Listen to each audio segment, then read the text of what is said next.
Digital media में अरबों का फ्रॉड करने वाले साबिक पीआईओ ने फैसला कर लिया है कि वो मौजूदा पीआईओ रईसा आदिल को भी नाकाम करके रहेंगे। रईसा आदिल ने अपने तौर पर निजाम को चलाने की कोशिश की और तहसील जजुआ को वापस लाकर इश्तेहारात की डिस्ट्रीब्यूशन पर बिठा दिया। तहसील जजुआ ने कमाल ये किया कि बात नामों के हवाले से भी इंतहाई गैर मारूफ अखबारात को, जैसे कोयटा के अखबारात, उनको करंट कैंपेन में, जैसे 14 अगस्त की थी, जैसे 5 अगस्त और 9 अगस्त की थी, तहसील जजुआ ने पीआईओ से यानी रईसा आदिल से पूछे बगैर कुछ अखबारात कैंपेन में शामिल कर दिए।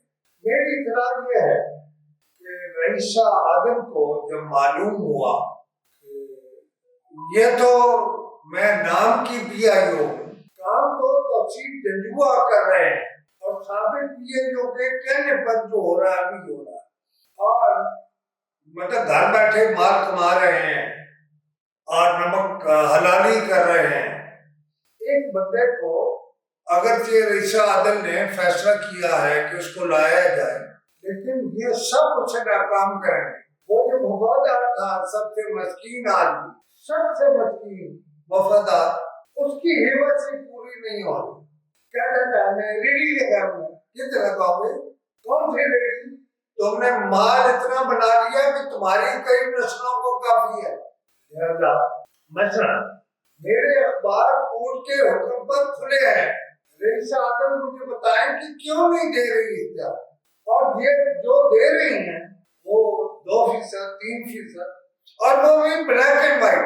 भाई जब आपके पास मीडिया है और कलर है, तो ये तो किसी ने पाबंदी नहीं लगाई होगी ना कि शूद अली खान को कलर मीडिया नहीं देना। पहली बात तो ये है कि आप ये बताएं कि पाबंदी लगा किसने रखी है।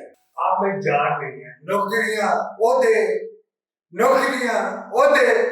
लेकिन मैं ये कह रहा हूँ, शर्त लगा के कह रहा हूँ, रईसा आदिल को ये नाकाम करने लगे हुए हैं, ये नाकाम करेंगे उसे, इसलिए कि उसकी शोहरत अच्छी थी और इन्होंने आपने सबसे पहले उस शोहरत को नुकसान पहुंचाया है। रईसा आदिल ने तहसील जजुआ से पूछा, किससे पूछकर ये पर्चे किया है? तहसील जजुआ रईसा आदिल को किसी खातिर में नहीं लाता, इसलिए कि पिछौली करो अभी भी कब्जे में है, उसी का कब्जा। आगे क्या होगा अगले वीडियो में सुनिए। मेरे नंबर है 0333 511 7769। खुदा हाफिज़।